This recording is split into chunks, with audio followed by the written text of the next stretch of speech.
absolutely, in that moment, when you're in the trenches and everything's against you and the chaos is in your head, you have a voice in your head. You have two of them, and you're not going to remove either one of them. But you need to learn in that moment which one to listen to. And you need to also have so much ability to just move forward with the ability to pray and look for creativity, because it may not always be the thing that's going to get you there. And what I mean by that is if you're trying to pressure wash and the leads just aren't coming in, you need to get creative and ask for creativity. It's the number one thing that's going to change your business.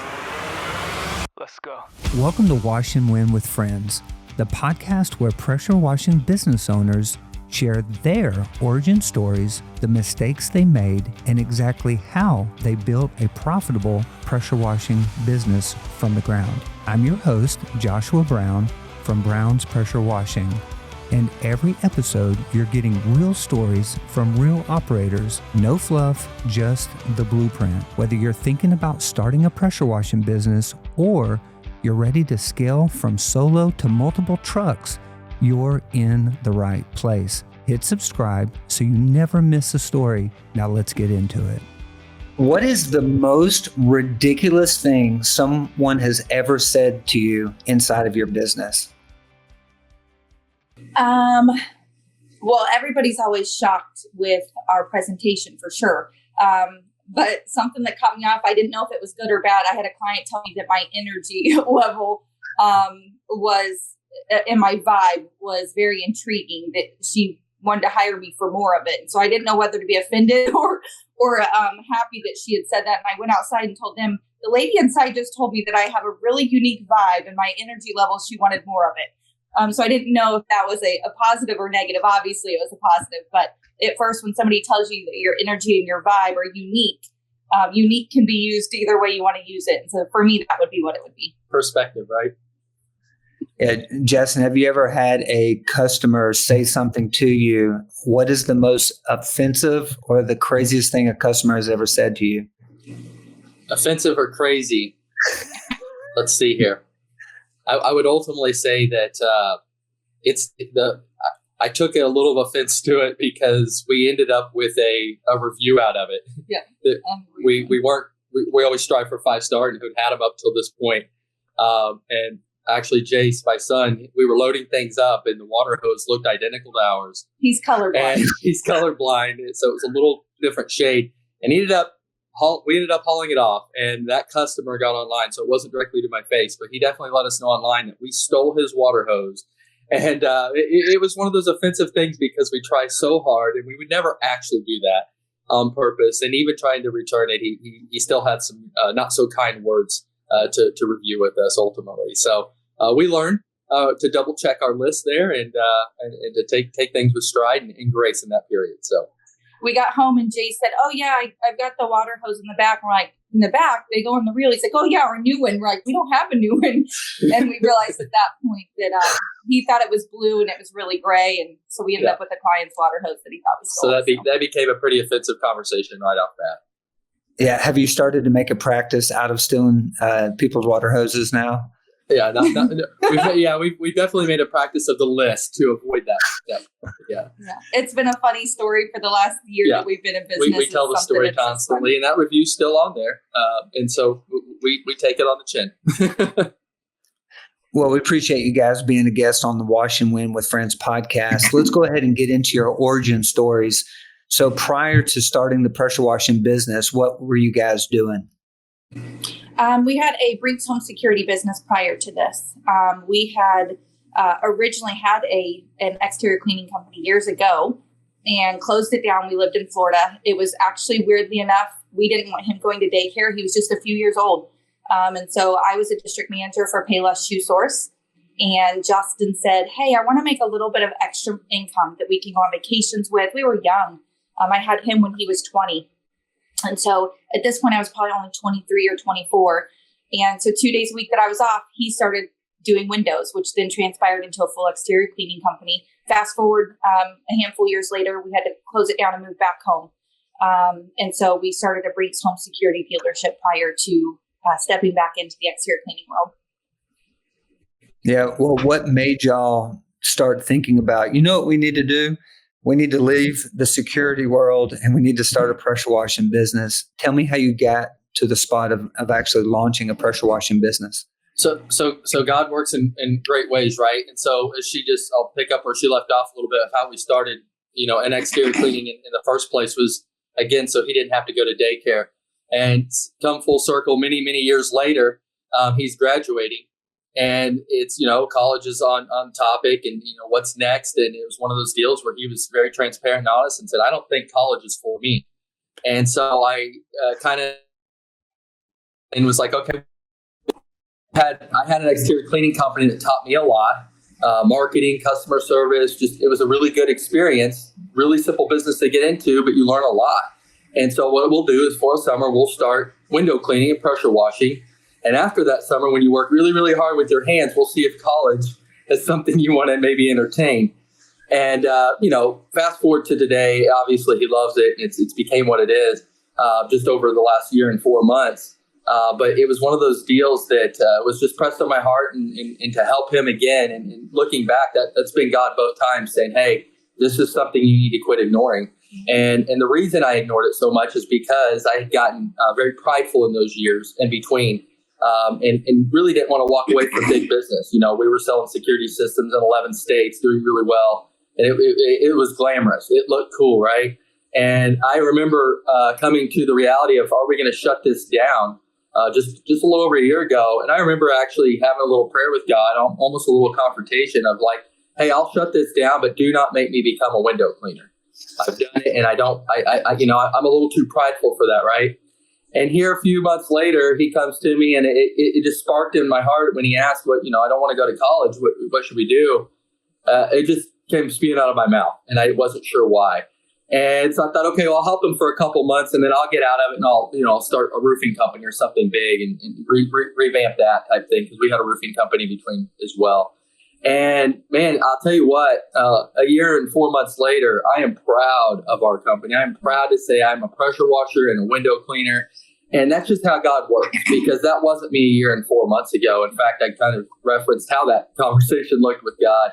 And that's really ultimately how he's led us to this exterior cleaning thing and really just breathe life into us and confidence in with what we're doing. And now we're starting to open up and allowing to really affect our community, not just us personally in our business. And it's been a wonderful thing in that regard. I want to add to that really quick. So I had kind of been that squeaky wheel over the last, because we closed which was wownosstreaks.com in 2014. We closed it down.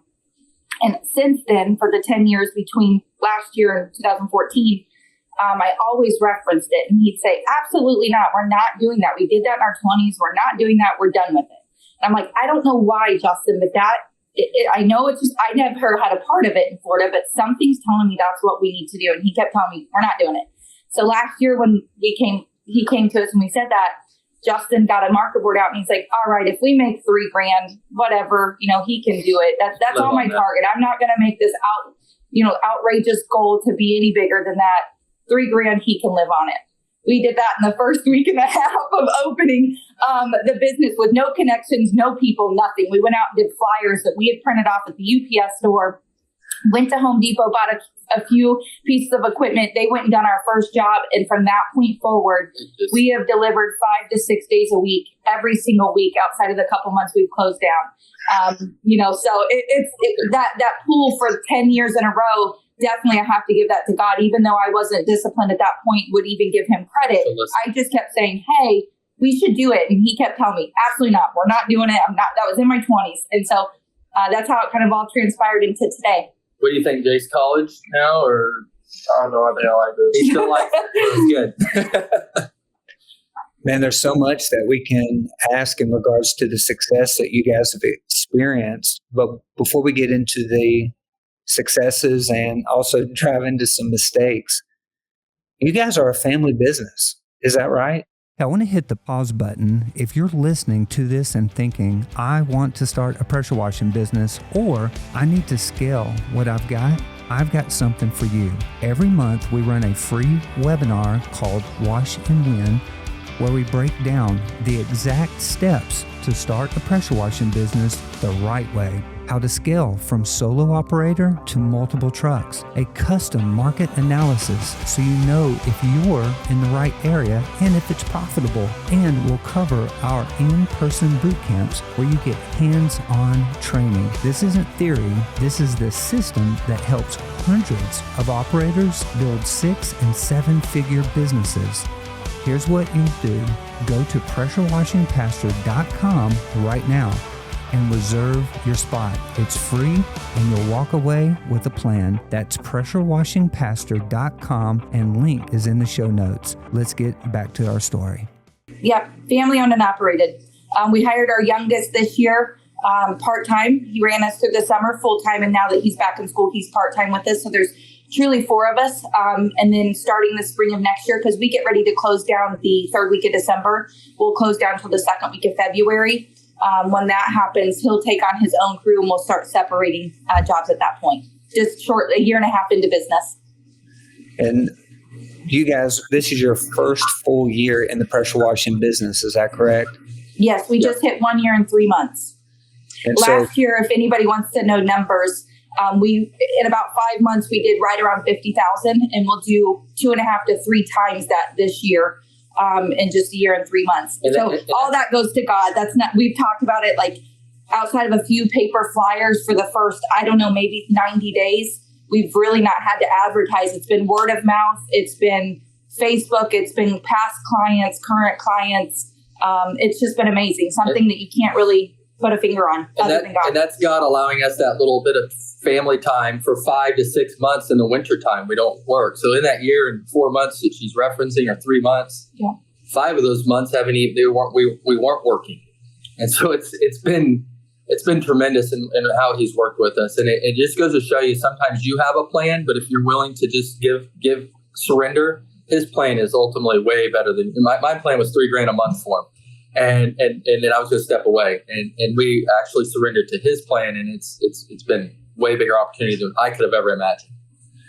Walk me through the roles of the business. Who does what? I'm pretty much the front end. From the time the client inquires to us, I hold the conversation. I do all the estimates, the invoicing, all the admin side of things on the front end. That is my baby. That's what I do. Yeah, she does it so well that it makes Jace and I's job so easy. When we show up, the client loves us. The client, they know us because we're very present on online, and that's kind of where I facilitate is the marketing and just making sure that we've got before and after photos and lots of videos, and just so they can get to know not only our product but who we are as a family and our mission. And ultimately, by the time we show up at a door, it's like their family, and they know each of us, and they know our story. And then Jace, he comes along in a way that he doesn't always understand or acknowledge or know. But what he does is he holds us accountable to our pricing. And so where we might get a little soft on our heart at times and be like, we want to help here and do this, or maybe we don't need that extra pressure washer here. He lets us know from his standpoint of like, no, work smarter, not harder.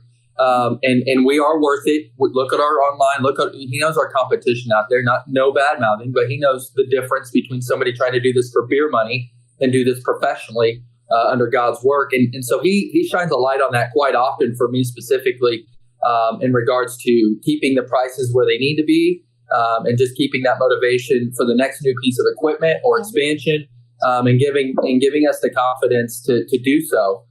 He keeps that young spirit within the business where we can get a little restricted out of, hey, we're good, into like, oh no, we're still doing things hard over here, and or I don't know that that's something we want to do. That's 12 hours worth of work, Dad. We probably should be getting this out of it. I'm like, well, you're right. And in some of those we've won. That I would have, not charged for. Some of them we've lost in good, and that was God's grace, because looking back, we didn't actually want those. And so that's really where he stepped in, whether he knows that or not. Hey, for those that are listening today and you're just processing, I want you to hear the power of a team. Really what you have is not one person making all the decisions and trying to start or scale a business. You have very different personalities that come along to accomplish a mission and a business. And so one thing I want to encourage you, if you're processing this story, you're trying to learn how to start and scale, look at ways to include family members or some friends to join you inside of the business plan. Jace, I want to ask you kind of a couple of personal questions. Is that okay? Yeah. What have you learned about your parents that you didn't know about your parents until you started working with them? Honestly, I didn't learn too much more because they've been a big part of my life. It's not like they've let me just drift away from them and let me think my own. They've always been there to lead me and guide me through different things. So not too much drastically, but their leadership has definitely changed a little bit more from a control aspect to more of a learning aspect, which they've always done. They've always let me learn and be there for me, but their leadership is different now, especially running through this business than through other ones. For someone that has a son that is wanting to start a pressure washing business, what advice would you give them as it relates to them making all the decisions and controlling it versus allowing your parents to speak into some areas and giving advice along the way? 100% let your parents help because they've already done it. They've already done life. I'm only 20 years old, so I think I know a lot, but I really don't. So let them help you. That's the biggest thing is a lot of kids won't let them help because they think they know it all, but clearly we don't. So they've already done life. They're halfway through it almost. So I know. they've already been through. One way to look at it. So you might as well take the help. Which I'm not to interrupt here, but Jace has had high success. He started a YouTube channel when he was 15. He has just over 200,000 followers on it. So for him to be so open-minded, he's got the plaque from YouTube. He makes money from it. So for him to be so open-minded and so patient, where he could come in and say, well, I clearly know how to do this. Or I clearly know he doesn't. He's very peaceful with it. He's humble in that area. He stays very humble with that. So I'm definitely very proud of him for that. And I want to piggyback off that. I think that sometimes us as parents, we want to do all the teaching. But if you will reverse that, this is some of the biggest advice I could give to any parents out there. Reverse it and be willing to be humble yourself and learn from your children because they will teach you so much. If you just listen to them, it will grow you. It will stretch you. And if you're willing to just apply some of the things humbly, even though it's hey, my son shouldn't be teaching me this. I heard from society I'm supposed to teach him this. If you'll just let that grace fall through, God will use you in both directions. Now, I didn't know that back in the day. But now that I've learned, if you can really just understand what they're saying and be willing to apply what they're asking, even if you know it's a failure, be willing to fail so that you can both learn, show, and then everybody's going to obviously adapt in the right direction because, well, we tried, but now let's go this direction. And it takes a lot of animosity away, especially when you're running a family business. It can kind of get a little crazy at times when you got to, have hard conversations. There really is no hard conversations if you're just both willing to learn and fail and then move forward and succeed together. That's important. Yeah, it's so rich. Now, I want to ask some real questions as it relates to wanting to tap out. It is a beautiful thing to have a family team that's growing a business. But can you think of over the last year and 4 months, and don't say there's nothing, okay? Can you think back over the past year and 4 months, a moment where one of you guys wanted to quit the business? I don't know if we ever wanted to. I know, because we can't say nothing. I'll say this. I don't know if it was the word quit necessarily, but it's similar to, there were times that I questioned, should we be expanding outside of us for a bit? Now, that wasn't necessarily a quit, but it was definitely a stopping point of how we were doing it. And there's been probably 2 times that I can remember. One very early on because I was very motivated once I seen, hey, this might work. Hey, we can really go scale this thing. And then recently this summer, there was a time when we were trying to look into getting in a little bit more commercial work. And obviously at my age and some of the wear and tear, and I started getting a little bit nervous and not relying on God or trusting, I guess you could say, and say, hey, is my body going to hold up 2-3 years down here of doing this? And I got myself a little timid in regards to, hey, we need to be stepping off of these jobs and get people in place. Now, that could have been a stopping point without me knowing it, because doing that too early without even knowing your identity, knowing your processes, your systems, it's ultimately probably going to fall apart and stop there. So yeah, I'm going to answer it in that way. There's been a couple times that I question, are we not expanding quick enough? And am I going to have the longevity to do this long enough to get him up to par to really take this on as the role leader of it, right? And so thank goodness I didn't listen to my own advice there, and I just left it to God and surrendered. And through prayer, He continued to say, I've got you. You're going to do this. And there's certain things you still need to be out in the community doing. And I'm glad that I listened to that in those times. So it kept us from accidentally stopping, is how I will say it in that regard. Jace, has there ever been a day that you wanted to fire one of your parents? Probably multiple. Probably your mom. Yes, 100% both of them. Not like a real way, but like jokingly. Yes, I have. Yeah. What is the tension? Like, can you remember back to the last time? Because to be honest, we all have these moments of what's called fallen human condition. Can you think of a moment where it's like, man, I wish I could just get rid of my mom from the business or get rid of my dad? So I struggle with wanting to do things a lot on my own. Like everything is on my own. I'm just very independent. I always have been.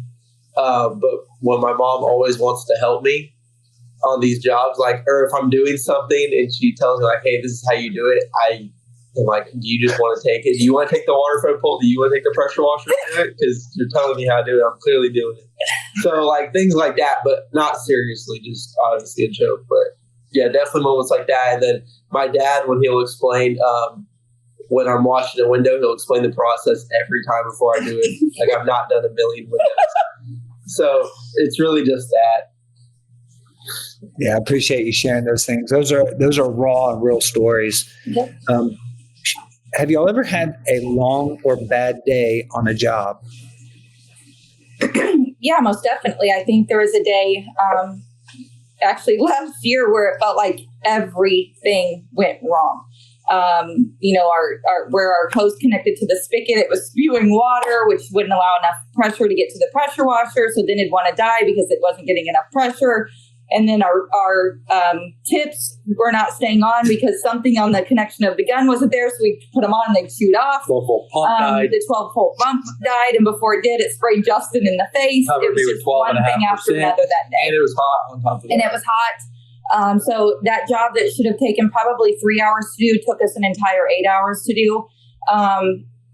But one thing I will say that we're really good at is we always make light of whatever it is. We may in that moment be very tense and we may know that, hey, don't engage with each other right now. When we get back in the truck, there's not a job that we don't get on and finish that I don't tell both of them, great job. And we're able to laugh at whatever that scenario was for the day. It doesn't matter how many we've done for the day, if it's the last day of the week or the first day. I always tell them great job because they do a great job. And in those moments, you want to just reel it all up and say, okay, we're done for today. Let's pause. But you don't get that opportunity. So most definitely last year, it was just like one thing. I accidentally oversprayed and got some on a table that made it spotted. Like it just, everything that could go wrong went wrong. Yeah, it was one of those. And it's important to give yourself grace in those moments. It's important to also understand this. If you are a family ran business or best friend ran business, like family, sometimes we can put expectations on family members that are much higher than you would if it was a W-2 employee.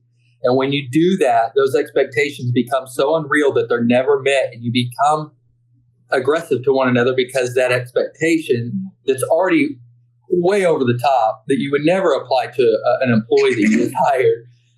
And so understand that as expectations should be developed for employees, no matter if they're a family, a best friend, or a stranger coming into your business. Keep that consistent for all. And that's going to help a lot of communication breakdowns or blowups, rather, when things do go array and chaos happens, because it's going to happen. This equipment's used every day. Even if it's brand new, sometimes it just shipped to you wrong on the first job and you didn't test it because, we were running behind. And so at the end of the day, things are going to fail. Customers are going to get aggressive at times, and expectations are going to fail you. And you need to understand your expectations for one another need to be set consistently and held consistently so that you don't have that blow up. And that will solve a lot of miscommunications and overwhelming moments from our experience.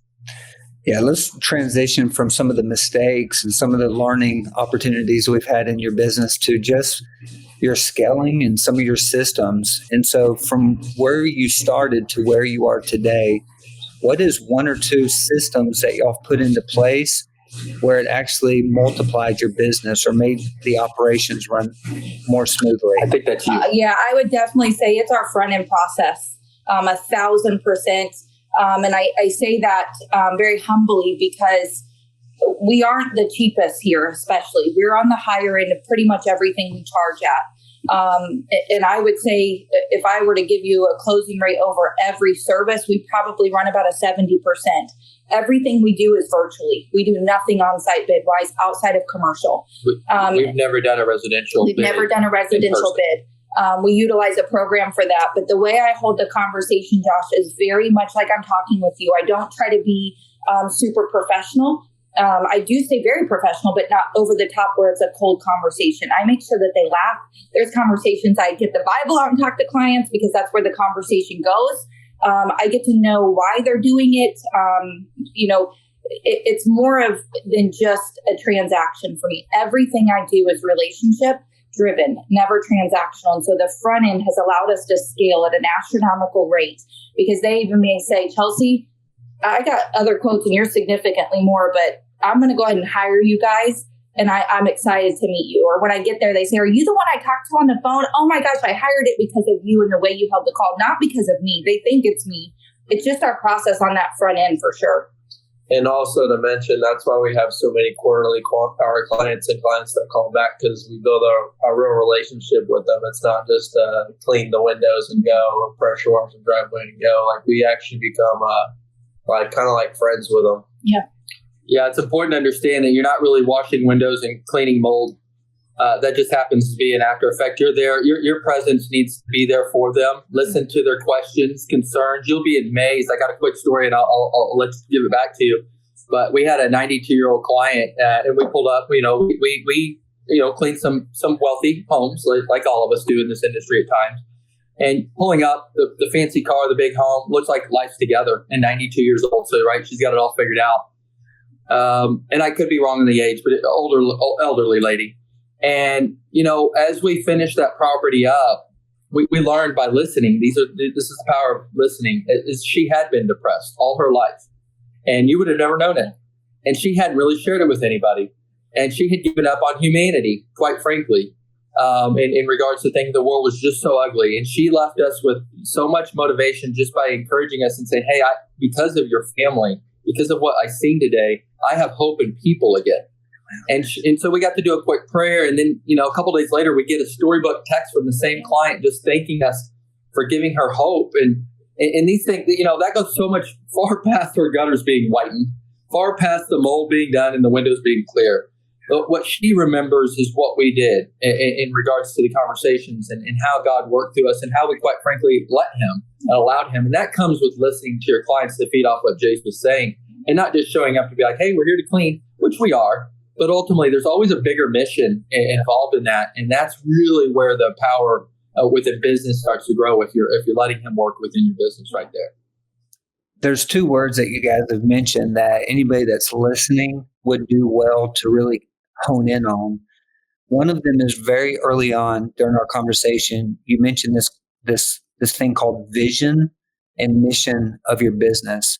And then I believe, Chelsea, you just mentioned this word called transactional. And I think it's very helpful if anybody's trying to grow a purpose-driven business is that you understand the difference between transaction and transformation psychologically, emotionally, inside of a relationship. What are some examples in your mind of what a transactional business looks like? Show me those behaviors. Transactional. We've got that. Yeah, transactional. And I think that's what you said was transactional business is something I just have never ran. But that's that, where there's no connection built on the front end, that it's very much you toss out a price and you move about your day, right? There's no true relationship built. And I want to give this advice to whoever's watching. It's not just the phone call that you do on the front end, the way you hold it. I always make sure that they know that we have a process. Our idea is a franchise feel and look, but with a family-owned aspect, right? We want them to feel like they're not another checklist on our call, but we want to keep it very professional as far as our process and explanation, but the conversation stays very much based off how that client is on the other end. But even when I finish that call, whether it's I closed that client and scheduled them, or they're going to ask for other bids and call us back, which is a lot of the time. If they call us, or if they don't close that first call, they always call back, is I send them a text thanking them for their time.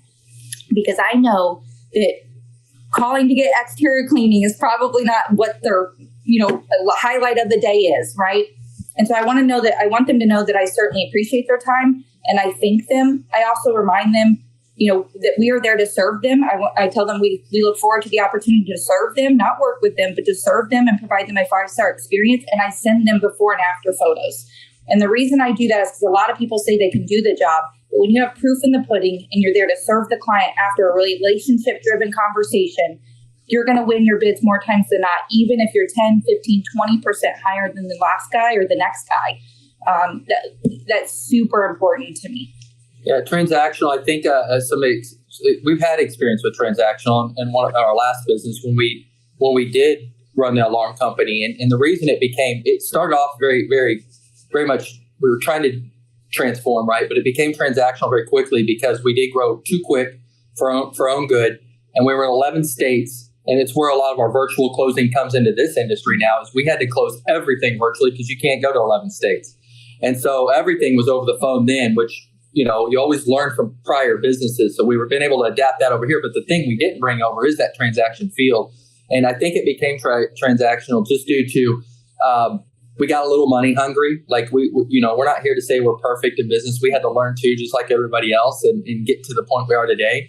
But in that learning, we got very money hungry, and it just became about how much can we get, how quick, so we can buy the next cool sports car.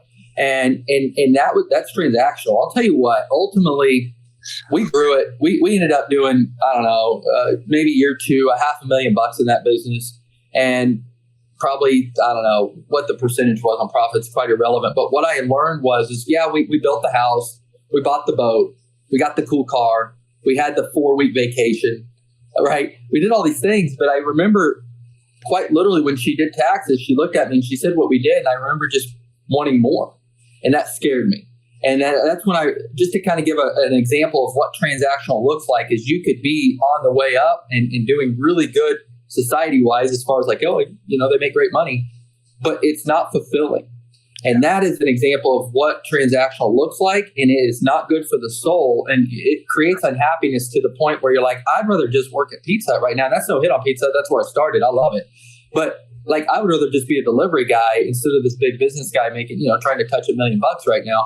And that's not a lot of money. I know there's people doing, 15, 25 million, but at the time it was, and it just became so transactional. It's just, there's no value internally for that. And that's an example, a little bit of our past of the difference and how we were able to shift that ultimately through him.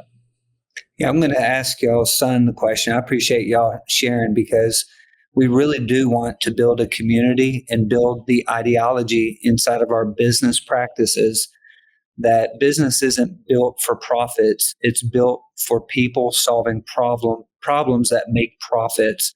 And the math has to work that direction, not the other. And so, Jace, question for you.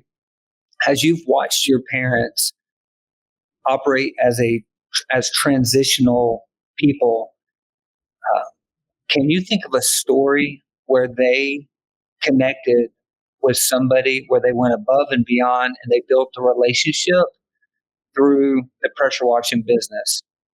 100%. There was a client so they're two older people. We were doing their big driveway, and the husband of the client we were doing, he was, I believe, he wasn't on his deathbed yet, but he was getting there. Like, he was struggling with some health issues, and he ordered a Bentley, right before he ended up dying, but he ordered a Bentley.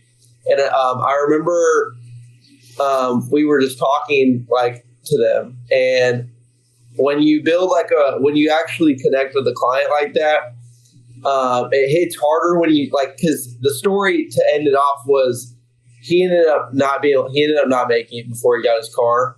And so usually with transactional businesses, you wouldn't really think much of it because you usually aren't going to talk to them again. But it hit me a little bit different because I was like, I knew that man. It wasn't like I was just one of my clients. We made money. I knew that person. So it was a little bit different. When I heard that, so that was a great example of it. You just see people differently rather than just money. That's so good. Justin, when you look at your wife and see her inside the business, what's the most attractive attribute that you see inside of her? She never gives up. And whether that be within our business or within me as a man, or within our family.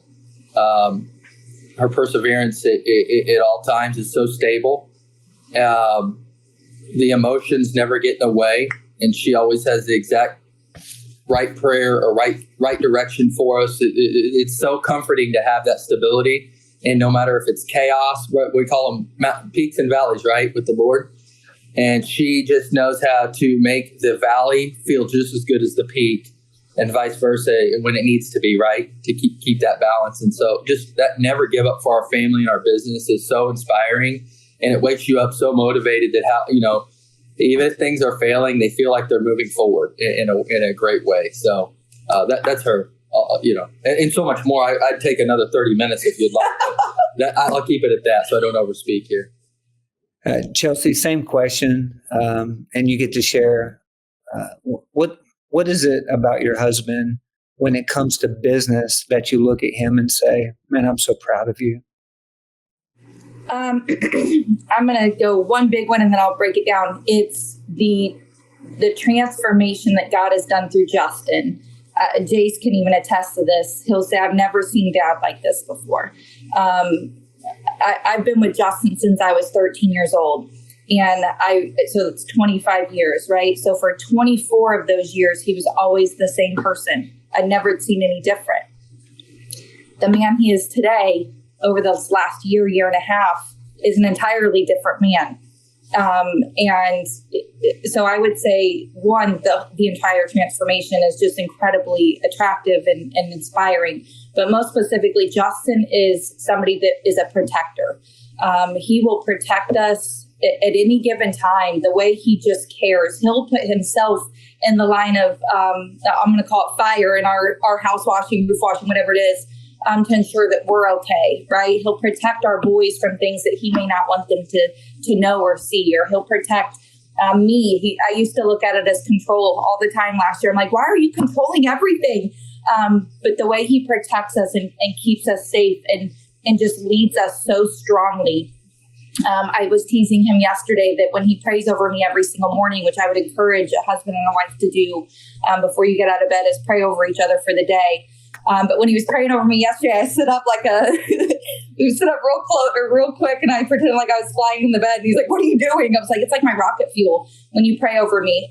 It just gives you a sense of peace." So I know I said protection, but it's really the calm and the peace that he brings to our home, the steady hand that he always brings. So he's just an incredible leader, and it's very attractive. It's very sexy, if you will.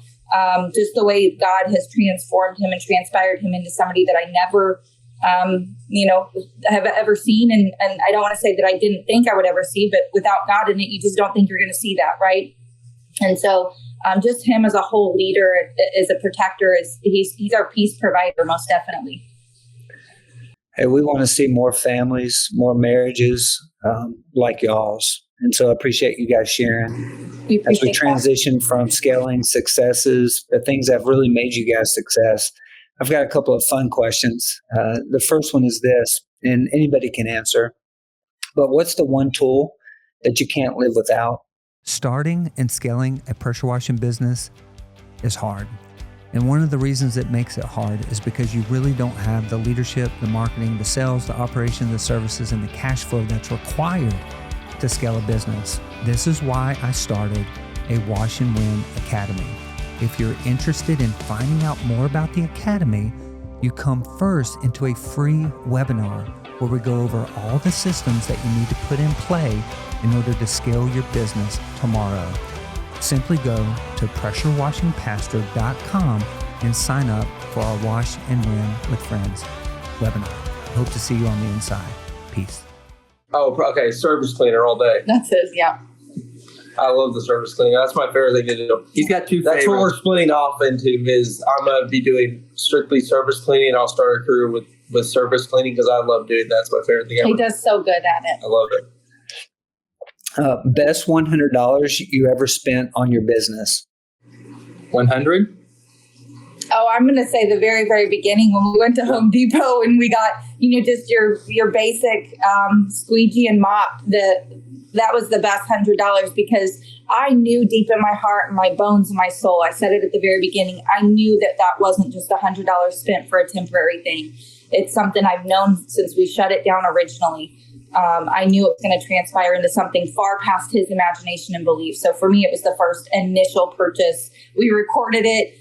We were so excited, but I knew he had those seeds of doubt. And so for me, I was jumping inside with so much joy because I knew that $100 was going to return tenfold for us to continue to grow and scale and do something that, quite honestly, I believe God put in our path 10 years ago to do. And we resisted it, and we just finally fell and fully surrendered to him to do it again. That's mine. Oh. If you can only recommend one book or mentor that changed who you are today, who and what would you recommend? Book or mentor? While she thinks of an actual book or mentor, I'm going to say the Bible. I know that's not the business one everybody's looking for, but I've learned that my experience with this Bible, there's been so much knowledge. Like I've read a lot of other books, but there's so much. I don't want to say this wrong, but I'm just going to say it how it is. There's been so much business knowledge that I have found in here, which is probably not what anybody that maybe hasn't picked it up in a while or ever would imagine. But there's so much business knowledge in here that it's unbelievable. And so this has been the biggest book for business that I have found. And I know that sounds crazy, but it is. It's quite frankly the one. And then I'll go to the more worldly one, Tim Grover. Any of his books and the way he mentors is just real and raw and authentic, and it specifically works well with men that kind of have a little bit of ego at times because he knows how to break that down, humble you, and also push you in a way where you might have the biggest fear. And out of all the mentors that I had ever really grabbed onto, he was the one I measure things on, did it move the needle? And I'd done a lot of stages and chased gurus across the nation back in the day when I thought I was going to be this big sales guy. And Tim Grover was the one when I look back that I actually took action on, that I actually shut things down or maybe left corporate jobs for to start business. And his ability to just move you through real life video like this, he spends time with you is like no other person or book or mentor or guru I've ever followed. So that's my answer on the worldly side and godly side. 10 years from now, what do you want people to say about the business you built? Ooh, for me, I want them to definitely be able to say the impact we made. I don't want to just be a business that is in our local community. I want to have made an impact in ways that I don't even know yet. I know that there's big impacts that God has for us to utilize.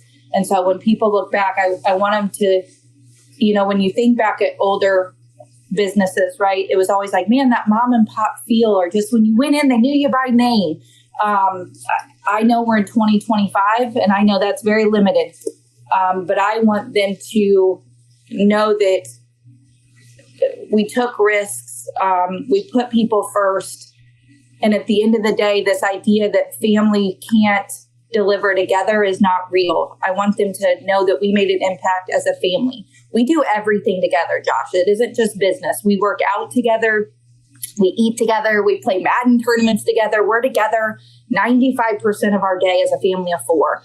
And I know I'm incredibly blessed because that is not common in a 15 to 20-year-old boy to want to hang out with their parents. I'm going to kind of tease Jace. We went out of town for a marriage retreat this weekend and we came home and he told us he missed us and we were only gone 24 hours and I did a happy dance because I'm like, that's not common, right?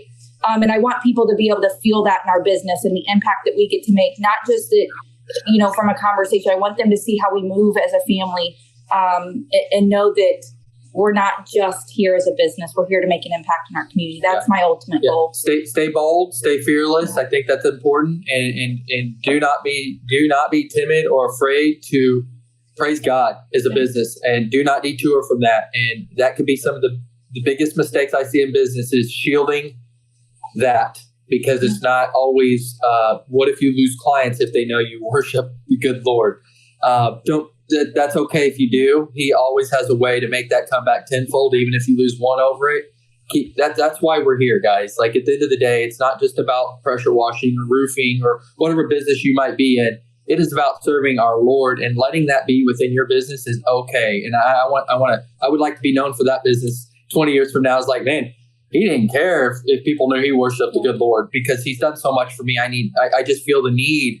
I feel that in my heart, people need to know what he's taken and given me. He can give you too. He loves all of us. We're all children of God. And I think that would be awesome in 20 years of my deathbed, that people are like, that man, he had a business, but he had a love for God that was unimaginable. Yeah. And that's what I want to be known for. He's delivered us from so much.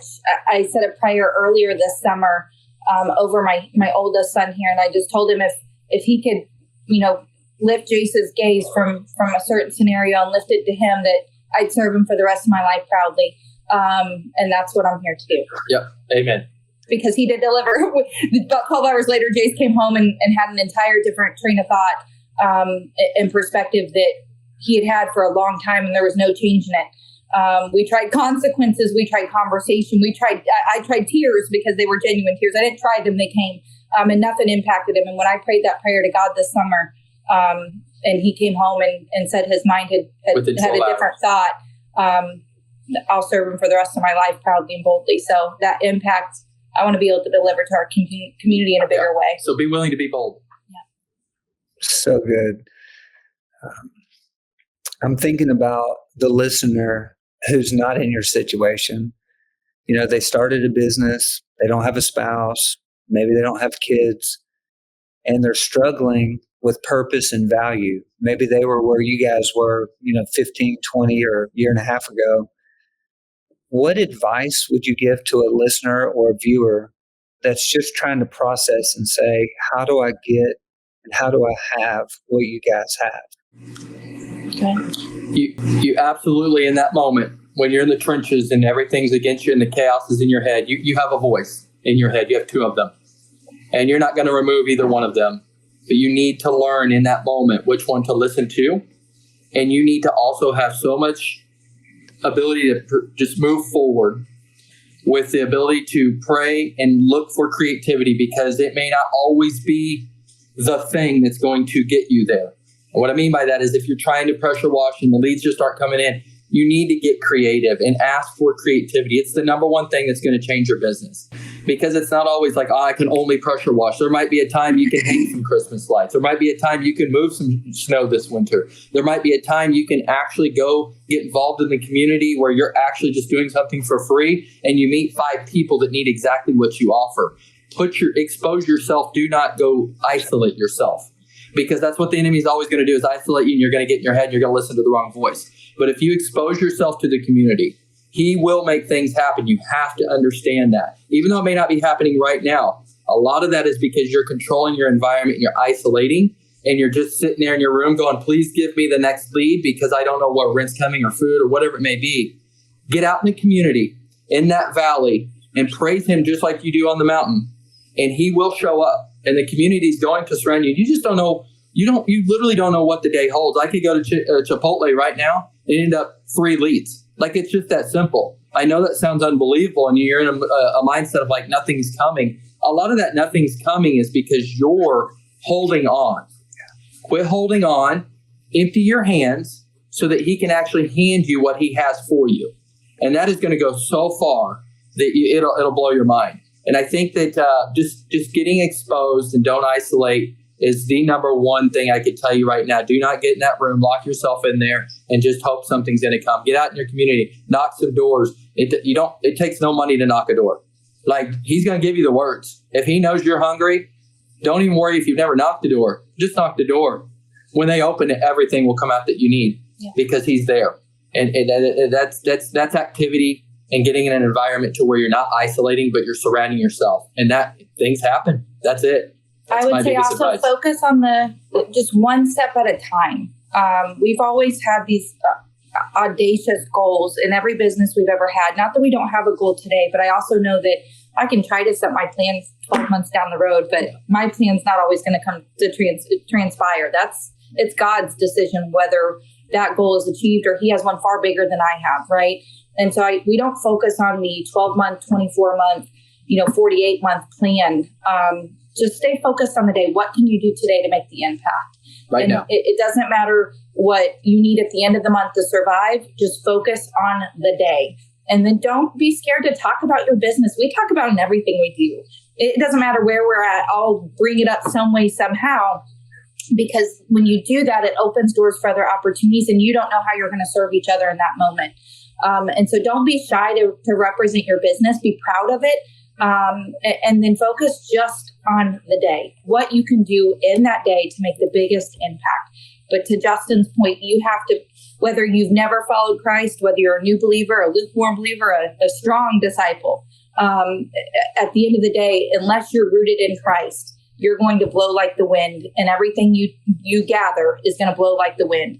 And so when you can get disciplined on whether it's one verse, one chapter, one page, one worship song, listen to it before you touch your phone, before you step foot on the floor, and your day will be set up entirely different. And then baby steps throughout the entire day. Don't focus on the long goal. Don't focus at the end of the month, the end of the week, just that day, what you can do. Yeah, I like to articulate things that go along with that. So give real life examples because that helps people. And so yesterday, actually, that you just brought this up, community pages being involved, right? There was a competitor, or really just not a competitor, just somebody looking for a little extra money, said, hey, we'll clean your gutters for $50 to $60 any size home. So I pushed, this is what happens when you do good. I pushed it. I said, hey guys, I commented, I said, this is a great deal. We do this for a living and we could never do it for this price. So please, because of our insurance. This is an amazing deal. Go for it. Like, it's awesome. Our insurance would have never allowed for it. We had leads come from that and we closed it. He just handed over that from that. Like, it was crazy. Like, I had a guy message me and was like, hey, I would like to, I tried to message you, but you're not accepting messages. And so I messaged him back, how can I help you? And we closed it for 4.5 times more than the $50. Like, where's that stuff come from, right? Like, that's just being active and be willing to help and not always be about you. And he just provides. I know that's just a small little example, but it just goes off of what she was saying, that you just never know where that activity is going to lead. Let's go. Before you go, if you're already running a pressure washing business and you're serious about scaling with purpose, we need to talk about Wash and Win Academy. This isn't just business coaching. This is where Christian business owners learn to create jobs, make disciples, and serve their city through pressure washing. If you want to build a business that provides for your family and impacts your city for the kingdom, this is your home. Simply go to pressurewashingpastor.com and click on our Start Here link. That'll lead you to a webinar, and you and I will have a conversation from there. If you want to get directly to me, just send me an email, joshua@brownspressurewashing.com today.